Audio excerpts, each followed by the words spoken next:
اللهم اجعلنا على صلاتنا دائمين ولأركانها مقيمين وفي ذكرها خاشعين ولأوقاتها. اللهم آمين آمين يا رب العالمين. نبدأ الفيديو بتاعنا بالصلاة على الرسول. اللهم صل وسلم وبارك على سيدنا محمد وعلى آله وصحبه وسلم. ويلا بقى معانا هنعمل السمنة بمكونين بس. تعملي كمية سمنة كده عندك في ظل غلاء الأسعار اللي احنا شايفينه كل يوم. بنوفر وندبر مع بعض ونعمل السمنة بإيه؟ بمكونين بس. اول حاجه كده بتعملي السمنه، اي سمنه عندك، سمنه فرن، سمنه نيوزيلندي، اي سمنه تحبيها بتستخدميها. هتجيبيها كده وتفككي كده منها كوبايه كده على البوتاجاز، يا دوب بتفككيها بس.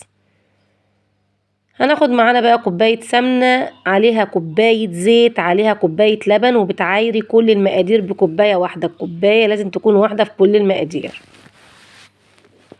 صليتوا بينا كده على الرسول، وجينا بقى احنا جايين كده حاطين كوباية اللبن في قلب الخلاط وضربينها كده ضرب يعني بطيء فعالي كده، يعني تبطئي وتعلي كده لحد ما ينضرب معاك ويعمل كده وش كده.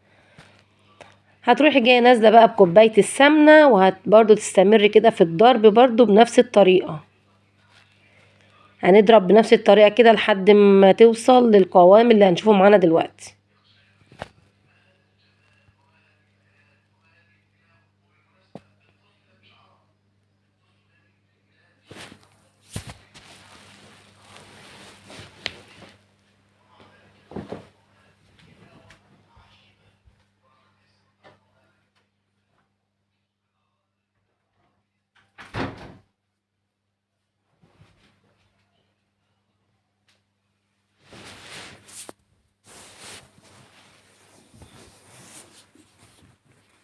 شايفين بقى كده المنظر معانا، بقت قطعة واحدة بس، يعني السمنة سايلة واللبن سايل، كون لنا كده قطعة زي ما انتوا شايفينها كده اهيت، قطعة كده متماسكة ما شاء الله. يعني بإذن الله الطريقة معانا ناجحة جدا، وجربيها بنفس المقادير ان شاء الله بإذن الله تعجبك جدا زي ما عجبتني كده، وان شاء الله هنعملها مع بعض على طول.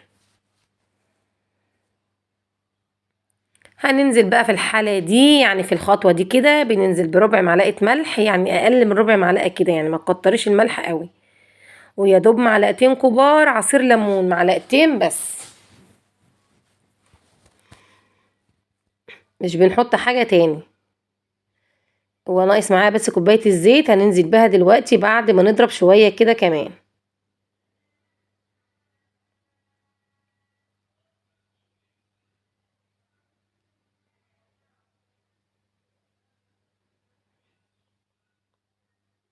هننزل بقى كده بكوباية الزيت، يعني ننزل بيها شوية شوية كده، حطينا كده شوية منها. وهننزل برضو ببقية الكوباية دلوقتي برضو مع الاستمرار في الضرب بالطريقة دي كده. يلا قومي اعمليها بمكونين بس هتعمليها عندك في البيت، كوباية زيت وكوباية لبن وكوباية سمنة من اللي انت جايباها. تعملي ما شاء الله قطعة سمنة كده كبيرة، يعني في حدود مثلا نص كيلو كده سمنة او اكتر شوية. مش هقولك كيلو، لا هقولك نص كيلو او اكتر شوية.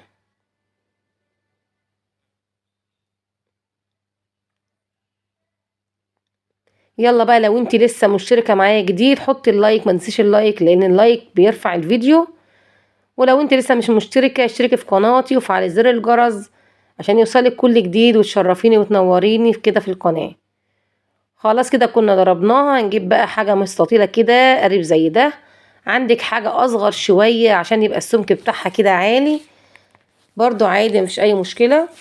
هنروح حاطين بقى فيها كيس، اي كيس عندك كده شفاف، وتروحي جاية يعني نزله الخليط كده. والكيس ده علشان خاطر لما نيجي نشيل قطعة السمنة تتشال بكل سهولة.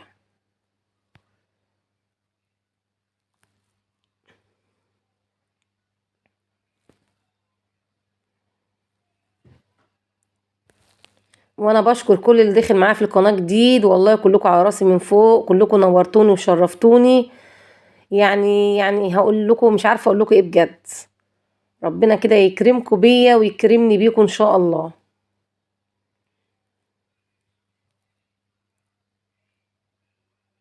هنروح بقى جايين كده مغطيين الكيس بتاعنا، وهندخلها الفريزر. يعني انا حطيتها في حدود مثلا كده 3 ساعات، من ساعتين ل3 ساعات، لحد ما بتمسك معاكي بتروحي جايه كده مخرجاها، وهنسيحها مع بعض ونشوف جمال السمنه بتاعتنا. بجد الطريقه بتاعتها ابهرتني، بجد جميله جدا، يعني جربيها وان شاء الله تعجبك. خلاص كده احنا خرجناها كده من الفريزر، وطبعا السمك بتاعها هنشوفه مش عالي قوي لان احنا حاطين الكميه دي في قارب كده كبير. لو حاجه صغيره عندك هتبقى القارب بتاعك ما شاء الله برضو احلى من كده. والله العظيم انا حطيتها في التلاجة، يعني بعد ما سيحت منها حطيت القطعة التانية كده في التلاجة، ولا ساحت ولا اي حاجة، زنتها متماسكة في التلاجة زي ما هي. هنقطعها بقى كده مع بعض، وهي تحس ان هي كده خشنة لان انا مقطعاها بسكينة مشرشرة مش بسكينة ناعمة.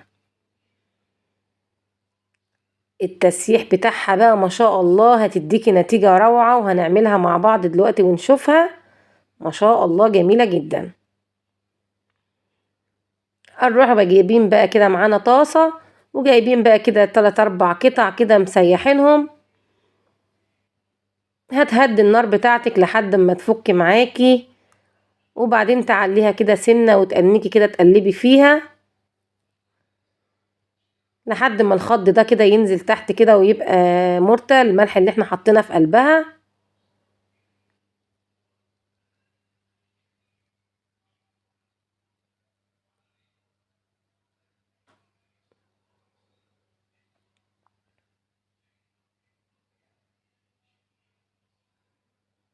تستمر كده في التقليب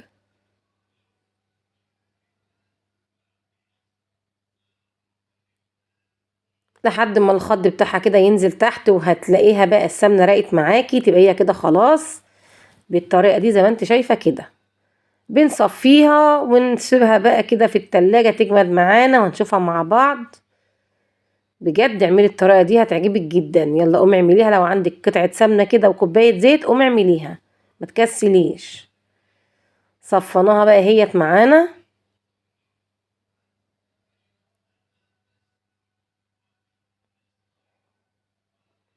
حطيناها بقى جبد كده في التلاجة وبوريها لكم اهيت، وعملت بيها كده بيض ما شاء الله والله العظيم جميلة جدا.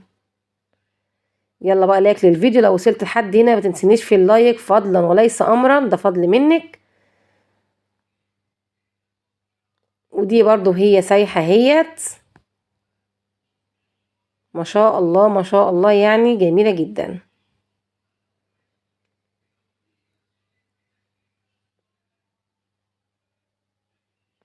اعملي بقى كمية عندك وحطيها كده في الفريزر او حطيها في التلاجة استعملي منها.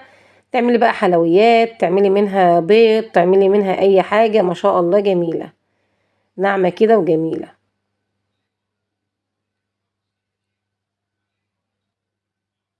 والسلام عليكم ورحمة الله وبركاته. أسيبكم في رعاية الله وحفظه.